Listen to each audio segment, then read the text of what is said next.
Aicinām zēnus un meitenes vecumā no 4 līdz 40 gadiem uz kapoeiras nodarbībām.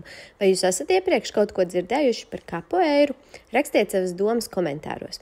Kapoeira ir cīņas māksla, kas apvieno akrobātiku, deju, mūziku un pašdisciplīnu. Tā izskatās kā kaušanās, bet patiesībā ir spēle. Divi cilvēki aplī kaujas ar kustībām, izvairoties un izliekoties, ka uzbrūk, bet nekad īsti nesitot. Viss notiek ritmā, ko rada mūzikas instrumenti. Nodarbības notiek profesionāla trenera vadībā bērnu dārza sporta zālē uz speciāli mīksta saguma.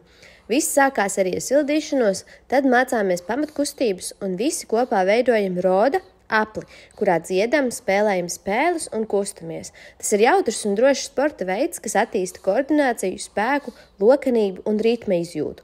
No 4 līdz 40 gadiem ik viens var piedalīties. Pēc vēlēšanās ir iespējams sagatavoties un piedalīties Bati Zado jostu pasniegšanas ceremonijā un kapoeiras semināros. Lai pieteiktos, rakstiet mums WhatsAppā. Gaidīsim jūs!